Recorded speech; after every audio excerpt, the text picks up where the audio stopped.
আসসালামু আলাইকুম। আমরা এখন আলোচনা করব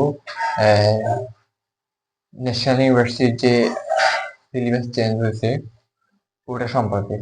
সেটা হচ্ছে আমরা একটা জিনিস দেখতে পাচ্ছি যে ন্যাশনাল ইউনিভার্সিটি প্রথম কথা হচ্ছে তাদের সেশন গুলো খুব আগায় নিয়ে আসতেছে, ঠিক আছে, প্রথম একটা।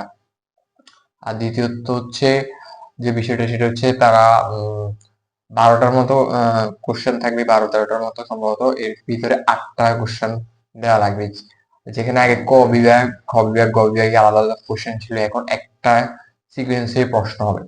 তো এই ক্ষেত্রে আমার একটা ধারণা যে আসলে যদিও মানে কোশ্চেন গুলাকে একই ইয়ের আনাতে, একই ইয়েতে আনতেছে, মানে একই টাইপে আনতেছে, but in the last of the day যেহেতু কোশ্চেনের বেসিক থেকে শুরু করে সরি বইয়ের বেসিক থেকে শুরু করে প্রত্যেকটা লেভেল থেকে প্রশ্ন হবে, কিংবা জ্ঞানমূলক প্রশ্ন হবে, যেহেতু বেসিকের বিষয়গুলা একটা বিষয় ডিপ কনসেপ্ট জানতে হলে অবশ্যই জ্ঞানমূলকের মতো প্রশ্নগুলো দরকার।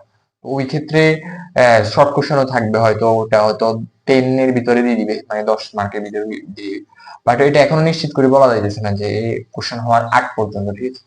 এই বিষয়গুলো আসলে খুবই ক্রিটিক্যাল, বাট এটা নিয়ে এত আমার মনে হয় না এত প্যানিক হওয়ার দরকার আছে, ঠিক আছে। তো অ্যাজ ইউজুয়াল আমাদের মানে পড়ে যাওয়া উচিত, জাস্ট এটাই। আর রসায়নের ক্ষেত্রে আমি এটাই বলবো, ঠিক আছে, বই বেসিক থেকে পড়ে যাও, জাস্ট বই ওভারঅল একটা বই ভিউ থাকবে, জাস্ট আমরা আছে না কোশ্চেন মুখস্থ করি, ঠিক আছে, কোশ্চেন মুখস্থ করার দরকার আছে, ঠিক আছে, কিন্তু আমরা যাতে বইয়ের মানে ওভারঅল একটা ভিউ থাকে, ঠিক আছে, তাহলে প্রশ্ন মনে হয়তো হঠাৎ একটা প্রশ্ন অনেক কঠিন আসবে, এমন হতে পারে একটা বিষয় প্রশ্ন অনেক কঠিন আসবে। তো যাতে আমরা ওইটা ফেস করতে পারি এমন একটা মানে ইয়ে অবশ্যই থাকতে হবে, মানে প্রস্তুতি অবশ্যই থাকতে হবে।